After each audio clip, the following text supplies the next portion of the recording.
गंगा स्नान करना चाहिए, ऐसा हम लोगों के पूर्वज और शास्त्र बताते हैं। गंगा स्नान करने से पाप उतर जाते हैं। पर ध्यान दें कि आप स्नान कौन सा कर रहे हैं।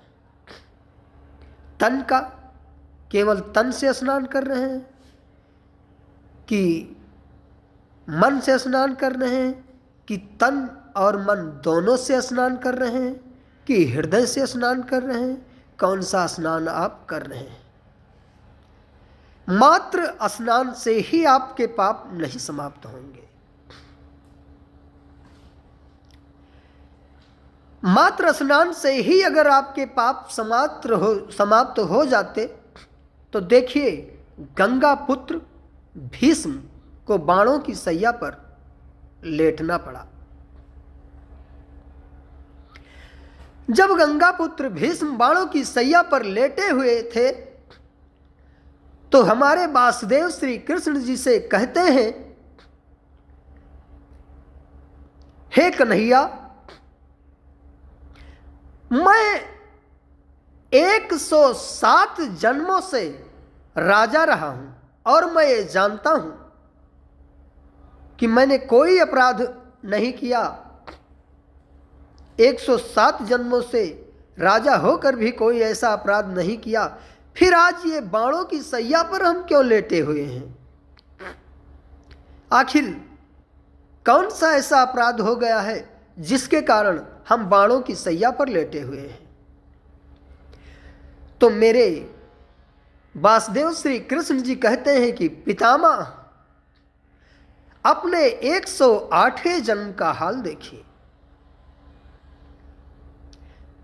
तो पितामह कहते हैं कि हे श्री कृष्ण, मुझ में इतने सामर्थ्य नहीं कि मैं अपने 108वें जन्म का हाल देख सकूं।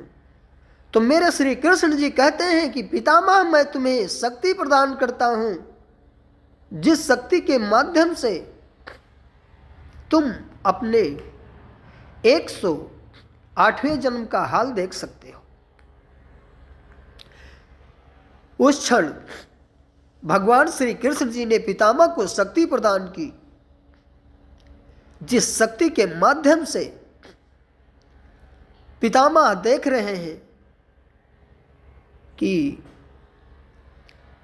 108वें जन्म में भी वो राजा थे और ऐसे गंधर्व थे कि जब वो निकलते थे तो जंगल के जीव जंतु उनके घोड़े की टाप सुन करके और सिसक जाते थे, मार्ग छोड़ देते थे। मार्ग में आने वाले जीव जंतु सब मार्ग छोड़ देते थे और छुप जाते थे उनकी घोड़े की टाप सुनकर। इस पर ऐसे शक्तिशाली राजा थे। उसी जंगल में एक बूढ़ा सर्प था जो बहुत प्रयास के द्वारा, बहुत प्रयास करने पर वो सर्प मुश्किल से चल पाता था और वो चल रहा था। चलते चलते वो बीच मार्ग पर पहुंचा तो उस सर्प में इतनी सामर्थ्य नहीं थी कि वो तत्काल इधर से उधर आ जा सके। बड़ी मुश्किल से वो इंच की दूरी काफ़ी घंटों के बाद वो तय कर पाता था। पितामह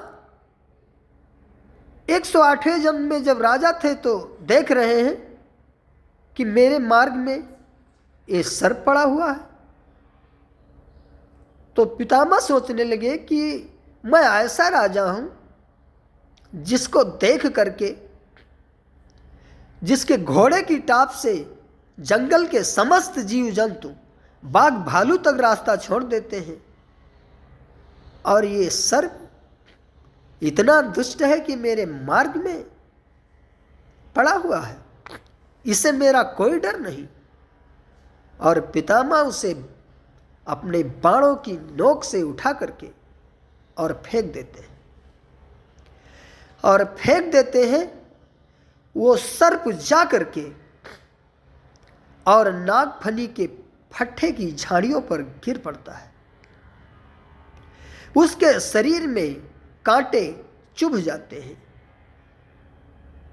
समस्त कांटे उसके शरीर में चुभ जाते हैं जब, तो वो इस प्रकार लाचार हो जाता है कि वो ना धरती पर गिरने योग्य उसकी सामर्थ्य रहती है और ना प्राण छोड़ने। उस समय वो प्रभु से प्रार्थना करता है कि हे प्रभु, अब हमें इस जीवन से मुक्ति दो, क्यों मैं बहुत बेसहारा हूँ, मेरा कोई उपाय नहीं है, मेरा शरीर सब छलनी है, मेरे प्राणों का अंत करो। इस प्रकार का दृष्टि अंत करो। और जिस किसी ने मेरा ये हाल किया हो, और यद्यपि मैं दोषी नहीं हूँ, निर्दोष मेरा ये हाल हुआ है, तो उसका भी यही हाल हो जो आज मेरा है। वो भी इसी प्रकार की मृत्यु की भीख मांगे।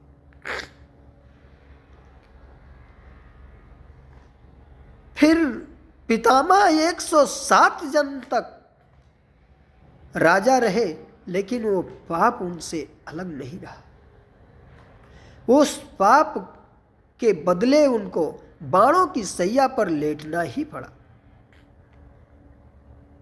यही ईश्वर की सबसे बड़ी सत्यता है और यही ईश्वर की पहचान है।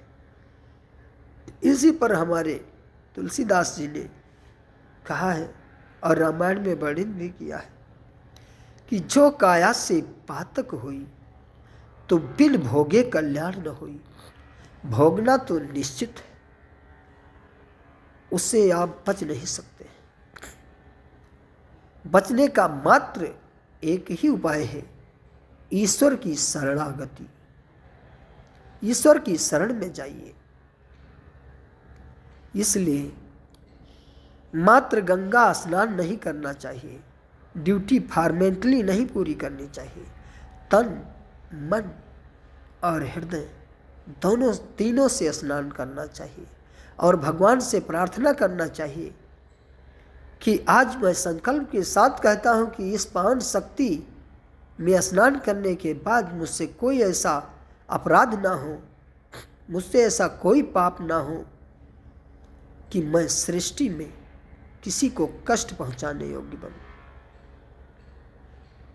हे प्रभु, जिस प्रकार इस धरती पर विराजमान गंगा निर्मल है, उसी प्रकार मेरे इस शरीर को निर्मल कर दो, ताकि मैं कोई पाप ना करूं, हर पापों से बच सकूं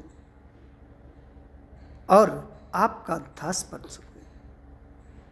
इस प्रकार की भावना से आप गंगा स्नान करें, आपको संपूर्ण फल प्रदान होगा और आप धन्य होंगे, आपके पापों का अंत हो जाएगा।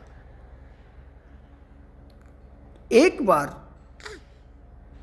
करके देखें, आपके जीवन में बदलाव अवश्य आएगा।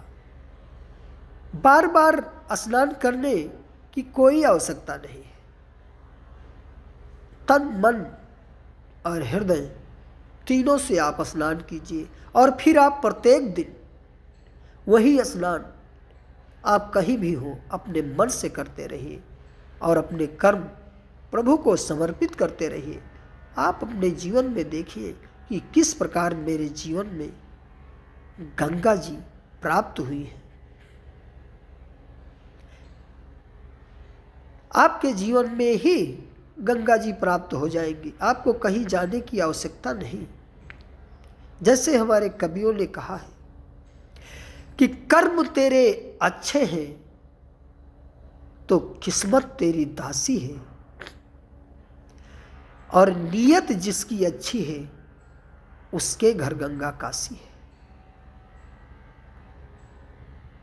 जय श्री राम, जय माँ गंगे, जय मेरे नारायण प्रभु, जय मेरे महावीर हनुमान जी, जय श्री बाबा बागेश्वर नाथ सरकार की जय हो। आपके चरणों में कोट कोट प्रणाम।